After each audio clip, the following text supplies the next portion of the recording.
Buongiorno tutti quanti, benvenuti a lezione 19, ancora i plurali di Italian for Beginners. Io sono Dana Scheider. In questa lezione discutiamo ancora dei plurali e come si formano. Benché ne abbiamo già parlato un po', ci sono delle regole più specifici in determinati casi che non ho ancora coperto in questo corso. Cominciamo con il dialogo a pagina 61 del vecchio libro. Allora, Luciano, questi quadri sono stupendi, sono magnifici, sono antichi? Valerio, no, non sono nemmeno vecchi. Per fortuna ho molti amici e amiche che sono artisti bravissimi. Lo stile è classico, ma i pittori sono contemporanei. So che questo dialogo contiene dei vocaboli che magari non avete ancora visto, quindi potete servirvi del dizionario nonché la traduzione nel libro in fondo a pagina 61 se ci trovate difficoltà. Questa sezione è abbastanza breve, ma contiene molta materia importante. In particolare, ci sono certi cambiamenti ortografici che si fanno quando si formano i plurali di certi nomi e aggettivi. Allora, cominciamo. We're going to start by talking about masculine nouns that end in io. Most of the time, this ending is not stressed, and when that's the case, there's only going to be one I in the plural. So, lo stadio becomes gli stadi. It just drops the O, and that's the plural. Vecchio becomes vecchi in the plural. Viaggio becomes viaggi. Grigio becomes grigi. All of these just drop the O because that io ending is not stressed. So the only time it's different is if the I is stressed. So in the case of lo zio becomes gli zii. Natio becomes natii. Il balbettio becomes I balbettii. So it doesn't matter so much what these words mean. It's the fact that they have this stressed I, zio, natio, balbettio, and that causes there to be two I's in the plural. And the way that you pronounce that is basically just by holding it a little longer. Gli zii. All right, so the next order of business is feminine nouns that end in ia. These nouns usually keep the I in the plural.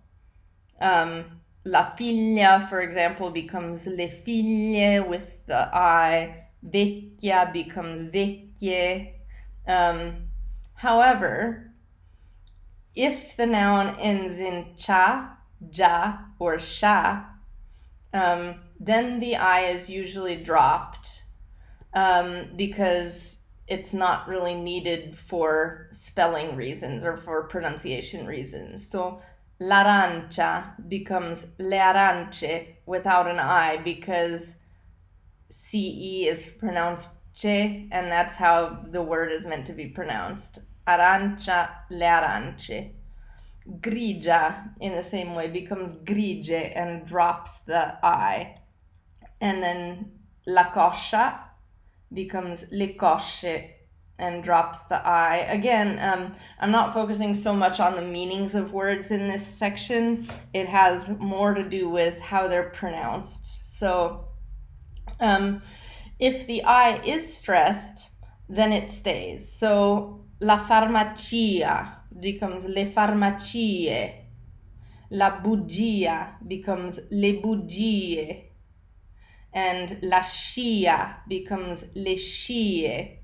So I know that these seem like a lot of exceptions, and one thing that I would really say about it is that it's important to think about it in terms of sounds, because when you think about it in terms of spelling, it's just like, oh God, there are all these exceptions. It's spelled this way except when such and such, and it becomes really overwhelming. But when you think about, arancia, arance, farmacia, farmacie, you can kind of hear how those plurals make sense. So other examples of this would be la bugia, le bugie, la scia, le scie. I went over those already.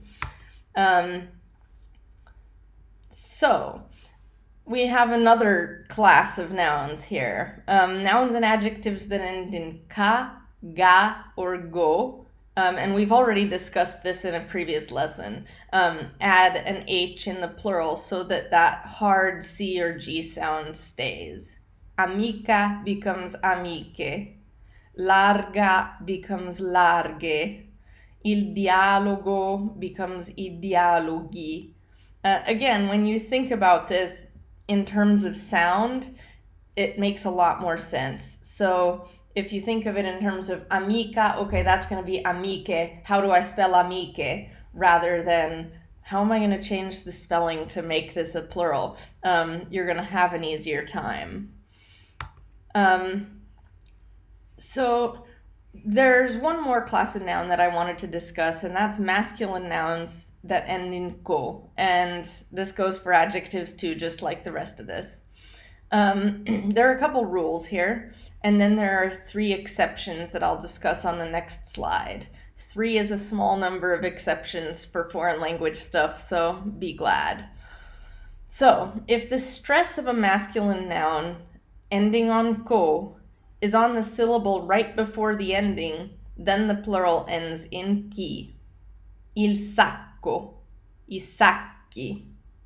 Il disco, I dischi. Antico, antichi. In all of these cases, the syllable is the stress is on the second to last syllable, and the plural becomes chi.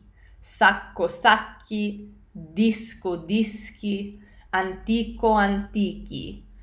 On the other hand, if the stress is on the syllable before that, then there is no H, and the soft ch sound is used. So, il medico becomes I medici. Simpatico becomes simpatici. Fantastico becomes fantastici. And that's because of the stress being one syllable earlier.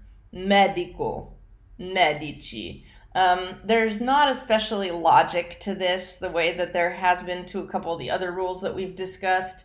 This particular one is just something you have to memorize and kind of get used to the sound of.